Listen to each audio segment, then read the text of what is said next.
Let's get straight to the big story of the day. Donald Trump is facing a deadline today to come up with nearly $500 million in his civil fraud case in New York, or facing losing multiple different properties. New York Attorney General Letitia James has many properties in her targets, including Trump Tower, his former home. Forbes says it was once worth $156 million. You're also talking about Mar-a-Lago as well. Let's get straight out to Dre Clark, who is live for us in New York this morning. Dre, the interesting thing is we've all been following this story, but this is not the only court case that he has on tap today.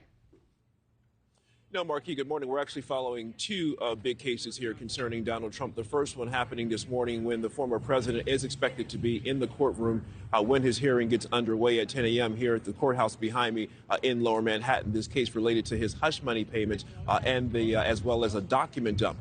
Secondly, we're waiting to find out if the former president will, in fact, be able to post that nearly $500 million bond today. Now, at this hearing that's scheduled to happen here, the former president may find out if his trial will actually happen next month or if it will be pushed back again. Initially, the trial was scheduled to begin today, but it was then postponed until mid-April. Today's hearing involves thousands of documents the Justice Department turned over to Manhattan DA Alvin Bragg recently concerning his case against the former president, causing the trial to be delayed. Mr. Trump's attorneys are asking the judge to postpone the trial or even dismiss the charges entirely.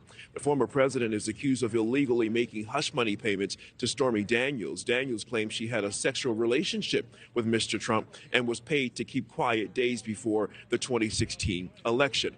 Mr. Trump is charged with 34 counts of falsifying business records related to that payment.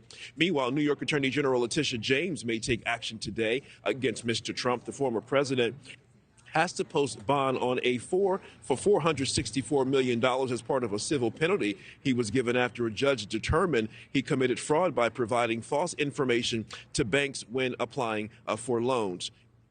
If he doesn't post that bond, the New York Attorney General can freeze Mr. Trump's bank accounts or seize any of his properties in New York to cover the bond payment. That includes also Trump Tower. Now, Mr. Trump claimed on social media that he has $500 million in cash, but in a court filing last week, his attorney said he does not have the money to pay the bond, and 30 different insurance companies turned him down to help secure the bond. So he's now at risk of losing access to either his bank accounts or some of his properties.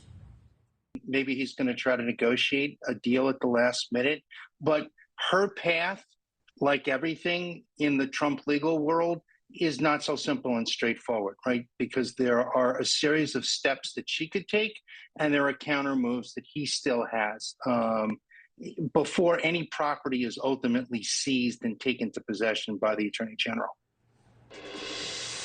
The former president's attorneys did file a request with the court to have that bond reduced to $100 million, but that request was denied. Markie?